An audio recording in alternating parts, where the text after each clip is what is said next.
नमस्कार, मी मनाली. न्यूज 18 लोकमतमध्ये आपल्या सगळ्यांचं स्वागत. संध्याकाळचे 4 वाजलेले आहेत. या सगळ्या घडामोडी या बुलेटिनमध्ये पाहणार आहोत. तर सुरुवातीलाच एक आता ब्रेकिंग बातमी येते आणि बातमी आहे एल्गार प्रकरणामध्ये आता पुढची सुनावणीची तारीख 6 फेब्रुवारी आहे आणि पुणे पोलीस आणि आरोपींच्या वकिलांनी त्यांचं म्हणणं मांडण्यासाठी आता वेळ मागितलेली आहे. तर न्यायालयात एनआयचे वकील विरुद्ध पुणे पोलीस आणि आरोपींचे वकील एका बाजूला असं चित्र निर्माण झालेलं आहे. तर पुणे कोर्टानं सुरुवातीला पुणे पोलीस आणि आरोपींच्या वकिलांना वेळ देण्यास नकार दिलेला होता.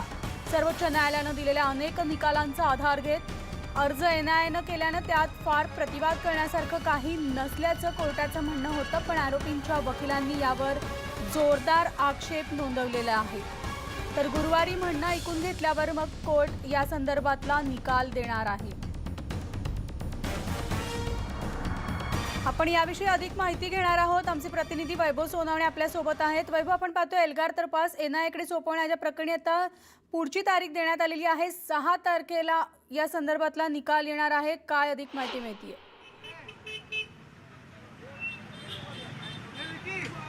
या सगळ्या प्रकरणाची आज जी सुनावणी झाली म्हणाली, या सगळ्या प्रकरणामध्ये महत्त्वाचं म्हणजे जो एनआयएनं अर्ज दिलेला होता, या अर्जासोबत सर्वोच्च न्यायालयाचे काही महत्त्वपूर्ण आदेश आहेत तपास हस्तांतरित करण्यासंदर्भातले ते जोडलेले होते. आणि सुरुवातीपासूनच न्यायालयाची एकूण मानसिकता जर बघितली तर या प्रकरणामध्ये या न्यायालयाच्या हातामध्ये फारसं काही नाहीये हे स्पष्ट दिसत होतं.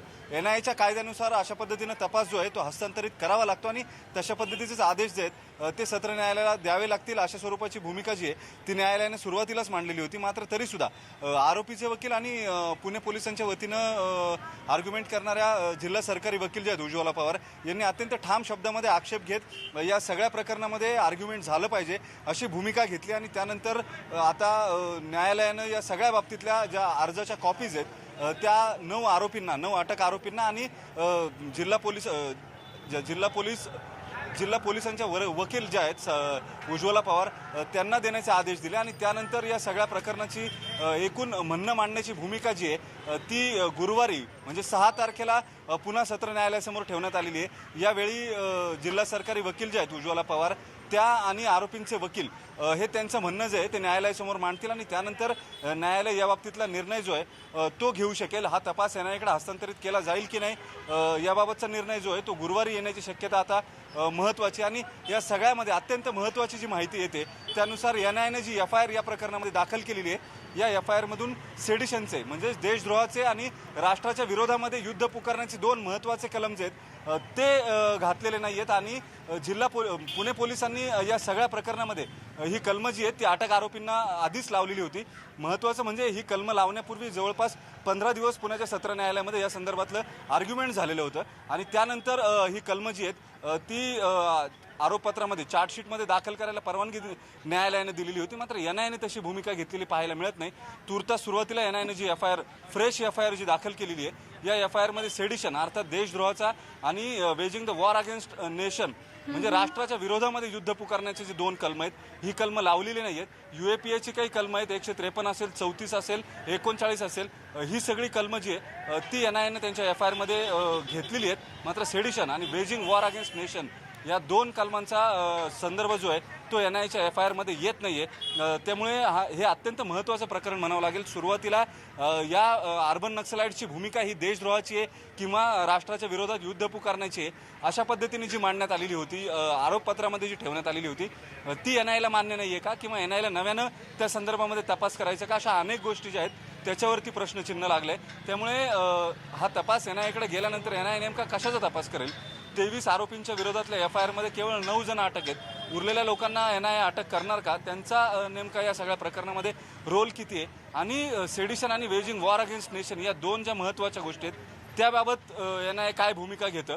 पुढे तपास झाल्यानंतर ही कलमं पुन्हा वाढवण्यात येतील का? असे असंख्य महत्त्वाचे मुद्दे जे आहेत ते या तपासामध्ये असणार आहे. जर तपास एनआयएकडे गेला तर या सगळ्या मुद्द्यांवरती एनआयएला तपास करावा लागेल. अगदी बरोबर. मी खरं तर वैभव याच मुद्द्याकडे येणार होते की एनआयएच्या एफआयआरमध्ये देशद्रोहाचं कलम नाहीये, देशाविरोधात युद्ध पुकारल्याच्या गुन्ह्याचं कलम नाही. असं असताना मग तपास एनआयएकडे कसं काय ते वर्ग करतील आणि मग एनआयएला आता या सगळ्याची प्रोसिजर जी आहे प्रक्रिया ती कशा पद्धतीने बदलावी लागेल?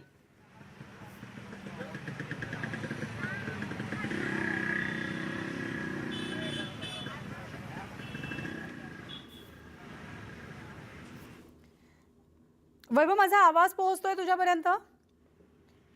आपण पाहतोय एल्गार प्रकरणात आता पुढची प्रश्न सुनावणीची पुन्हा तारीख विचारा. जी आहे 6 फेब्रुवारी असून पुणे पोलीस आणि आरोपींच्या वकिलांनी म्हणणं मांडण्यासाठी वेळ मागितलेला आहे. आपण पुन्हा एकदा जाऊयात, आमचे प्रतिनिधी वैभव सोनावणे आपल्यासोबत आहेत. वैभव, NIAच्या FIR मध्ये देशद्रोहाचं कलम नाहीये, देशाविरोधात युद्ध पुकारल्याच्या गुन्ह्याचं कलम नाहीये. असं असताना मग हा तपास NIAकडे कशा पद्धतीनं वर्ग केला जाईल, NIA या सगळ्याचा कसा काय छडा लावेल, कसा काय तपास लागेल, याविषयी जाणून घेणार आहोत. तत्पूर्वी आपल्यासोबत प्रकाश आंबेडकर सुद्धा आहेत, आपण थेट त्यांच्याकडे जाणार आहोत. आपण पाहतोय आंबेडकरजी, आता जसं ज्या पद्धतीने एल्गार प्रकरणात पुढची सुनावणीची तारीख मिळालेली आहे 6 फेब्रुवारी, मात्र यात सगळ्यात महत्त्वाचं म्हणजे NIAच्या FIR मध्ये देशद्रोहाचा कलमच नसल्याचं आढळून आलेलं आहे. मी अगोदरपासून म्हणतोय की असणारा भीमा कोरेगाव आणि एल्गारची केस ही असणारं फार मोठं फ्रॉड आहे आणि कसं नाही कसं तरी कोणाशी तरी जोडून घ्यायचं चाललेलं आहे. आता ते जुळत नाही तर मग NIAकडे देऊन ते जुळतंय असं दाखवा याच्यामध्ये.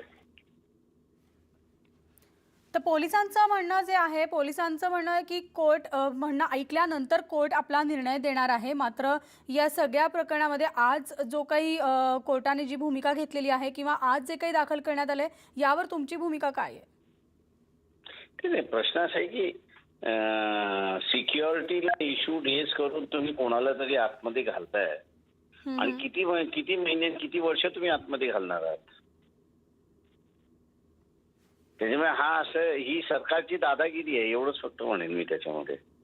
की अधिकार आहे, तो अधिकार वापरायचा, कोण किती दिवस आतमध्ये राहील याचा असतं तर आपण बघायचंच नाही त्याच्यामध्ये.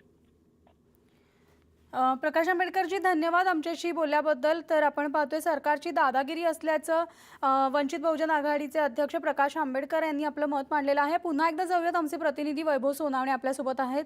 वैभव, पुन्हा एकदा मी त्याच प्रश्नाकडे येते. एकतर देशाविरोधात युद्ध पुकारल्याच्या गुन्ह्याचा कलमच नाहीये आणि त्यामुळे NIAच्या FIR मध्ये जर देशद्रोहाचा कलम नसताना मग NIA या सगळ्या प्रकरणाचा कसा काय छडा लावेल किंवा हा तपास ते त्यांच्याकडे जेव्हा मागतायत तर त्यांची पुढची प्रक्रिया कशी काय असू शकेल? मनाली, सेडिशन आणि वेजिंग वॉर अगेन्स्ट नेशन या दोन्ही गोष्टी जरी या FIR मध्ये नसल्या तरी UAPA जो आहे, अनलॉफुल ॲक्टिव्हिटी प्रिव्हेन्शन ॲक्ट जो आहे, त्याची काही महत्त्वपूर्ण कलमं NIAनं त्यांच्या FIR मध्ये घेतलेली आहेत. पुणे पोलिसांच्याही संपूर्ण आरोपपत्रामध्ये ही कलमं जी आहेत ती होती. त्यामुळे या कलमांच्या आधारे NIA ॲक्ट 6/5 जे सांगतो स्पष्टपणे, UAPA जर लागलेला असेल, अनलॉफुल प्रिव्हेन्शन ॲक्टिव्हिटी ॲक्ट जर लागलेला असेल तर हा तपास जो आहे तो थेट NIAकडे वर्ग केला जाऊ शकतो. NIAला तसे सुप्रीम राईट्स जे आहेत ते या NIA ॲक्टने दिलेले आहेत आणि त्याच अंतर्गत त्या कायद्याअंतर्गतच हा तपास जो आहे जर सत्र न्यायालयानं वर्ग केला तर NIAकडे वर्ग होऊ शकतो. आणि त्याच पार्श्वभूमीवरती NIAची मागणी सुद्धा आहे, जो अर्ज केलेला आहे त्यांनी. आज या घडीला सेडिशन आणि वेजिंग वॉर अगेन्स्ट नेशन या दोन गोष्टी FIR मध्ये जरी नसल्या तरी त्या उद्या तपासानंतर NIA आणेलच किंवा आणणारच नाही असं आत्ता काही खात्रीशीर सांगता येत नाही. मात्र ही अत्यंत महत्त्वाची गोष्ट आहे, ज्या गोष्टीसाठी पुण्याच्या सत्र न्यायालयामध्ये पुणे पोलिसांनी 15 दिवस आर्ग्युमेंट केलेलं होतं. सेडिशन आणि वेजिंग अगेन्स्ट वॉरचे चार्जेस जे आहेत ते फ्रेम करण्यात यावेत यासाठी. ती कलमच NIAनं त्यांच्या FIR मध्ये महत्त्वपूर्ण कलमं जी आहेत ती घेतलेली नाही. आणि या अशा पार्श्वभूमीवरती नेमकं NIA काय स्टँड घेतंय किंवा एकूण जो आक्रमकपणा NIAच्या विरोधामध्ये घेण्यात आलेला होता तो कमी होईल का, किंवा आरोपींकडून या गोष्टीचा आता नेमका काय फायदा घेतला जातो, या सगळ्या गोष्टी पाहणं अत्यंत महत्त्वाचं ठरणार आहे. आरोपींच्या दृष्टीनं ही अत्यंत महत्त्वाची गोष्ट आहे. सुरुवातीपासून हे प्रकरण झाल्यापासून त्यांच्या भोवती जे वादळ उभं करण्यात आलेलं होतं, अर्बन नक्षलचं, देशद्रोहाचं किंवा देशाच्या विरोधामध्ये युद्ध पुकारल्याचं, या महत्त्वाच्या दोन गोष्टी ज्या आहेत त्याच NIAच्या FIR मध्ये नाही आहेत. आता देशाची सुप्रीम इन्व्हेस्टिगेशन एजन्सी जी आहे ती जर असं म्हणत असेल किंवा तिनं दाखल केलेल्या FIR मध्ये जर हे दोन सेडिशन आणि वेजिंग वॉर अगेन्स्ट नेशन ही दोन कलमं जर नसतील तर मग नेमकं काय, किंवा मग NIA तपासानंतर ही कलमं ॲड करणार आहे का, ही कलमं वाढवणार आहे का, हा या सगळ्यामधला कळीचा मुद्दा असणार आहे. यामध्ये वैभव, सरकारच्या वकिलांची भूमिका सुद्धा महत्त्वाची मानली जात होती. सरकारच्या वकिलांनी नेमकं काय मांडलं?